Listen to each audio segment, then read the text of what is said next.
আজানের সময় কুকুর ডাকে কেন?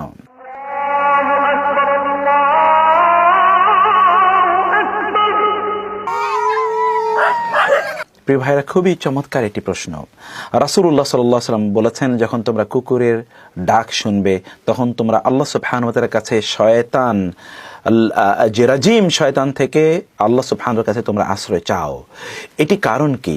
কারণ হচ্ছে একটি চমৎকার একটি বিষয়, অর্থাৎ যখন শয়তানগুলো পালাতে থাকে তখন কুকুরগুলো তাদেরকে দেখতে পায়, অর্থাৎ কুকুররা এমন কিছু দেখতে পায় যা আমরা দেখতে পাই না, এবং এই জন্যে শয়তানগুলো যখন পালায় কুকুরগুলো ওদেরকে দেখে ঘেউ ঘেউ করতে থাকে, ওদেরকে কুকুর পর্যন্ত ঘৃণা করে এবং ওদেরকে তাড়িয়ে দিতে চায়, অথবা ওরা যে দৌড়িয়ে পালাচ্ছে। এবং আপনি জানেন কুকুরের প্রবণতা হচ্ছে যখন অপরিচিত কাউকে দেখে তখন কুকুর কিন্তু ঘেউ ঘেউ করে তারা আওয়াজ করতে থাকে, চিৎকার চেঁচামেচি করতে থাকে।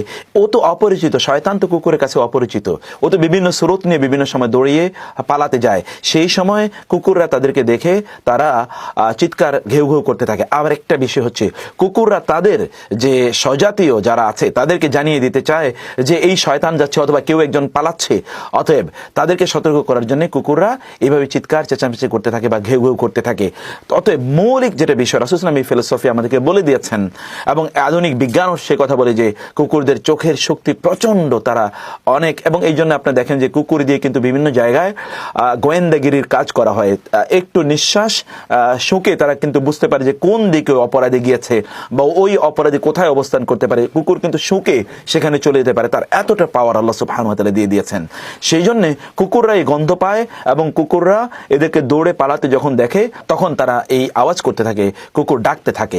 এবং এই বক্তব্যটি একটি হাদিস দ্বারা প্রমাণিত। সেই হাদিস রাসূলুল্লাহ সাল্লাল্লাহু আলাইহি ওয়াসাল্লাম বলেছেন, যখন আযান দেয়া হয়, যখন ইযা নুদিয়া লিস-সালাতি আদবারা আশ-শাইতানু ওয়া লাহু দুরাতুন, যখন আযান দেয়া হয়, আযানের আওয়াজ যখন ভেসে আসে তখন শয়তান পিছন দিক দিয়ে বাতাস ছাড়তে ছাড়তে ও পালিয়ে চলে যায়, হাত্তা লা ইয়াসমা আত-তাযিন, অত দূরে চলে যায় যত দূর গেলে আর আযানের আওয়াজ ওর কানে যায় না।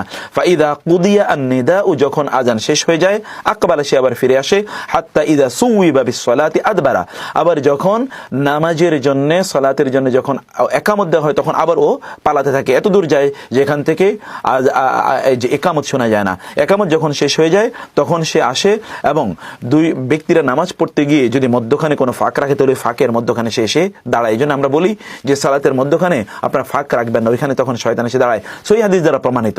আর ব্যক্তি যদি একা সালাত আদায় করে তখন সে আসে হাত্তা ইয়াখদুরা বাইনাল মারই ওয়া নাফসিহি, তখন সে মানুষের মাঝে বিভিন্ন ধরনের ফিতনা এবং বিভিন্ন ধরনের ওয়াসওয়াসা সে দিতে থাকে। হাদিসে সে ইয়াকুল উযকুর কাদা উযকুর কাদা উযকুর কাদা, তখন তাকে বলতে থাকে শয়তান যে তুমি ওইটা মনে করো, ওইটা মনে করো, ওইটার কথা স্মরণ করো। এই জন্য আমরা যখন সালাতে দাঁড়াই তখন বিভিন্ন কথা আমাদের মনে পড়ে যায়। হাত্তা ইয়াযিল্লুর রাজুলু লা ইয়াদরি কাম সাল্লা, এমনকি কখনো কখনো এমন হয় যে ওই ব্যক্তি কত রাকাত সালাত আদায় করেছিল তার মনে থাকে না, কারণ ওই যে শয়তান তাকে বিভিন্ন কথা মনে করিয়ে দেয়। তার মানে বোঝা যাচ্ছে যখন আজান দেয়া হয় তখন শয়তান পালাতে থাকে। কুকুর যখন শয়তানকে দেখতে পায় এবং অপরিচিত কাউকে দেখলে কুকুর যেমনিভাবে ডাক হাঁক করতে থাকে, এই শয়তানকে দেখেও কুকুর ওইরকম ডাক হাঁক করতে থাকে। এই জন্য কুকুরের আওয়াজ শুনলে আল্লাহ রাসূল আমাদেরকে বলেছেন যে তাআওয়াযু বিল্লাহি মিনাশ শাইতানির রাজিম ইনদা সিমাই নিদাই নিবাহি আল কালবি, কুকুরের চিৎকার আওয়াজ হাঁক ডাক শুনলে তোমরা আল্লাহর কাছে রাজিম শয়তান থেকে আশ্রয় প্রার্থনা করো।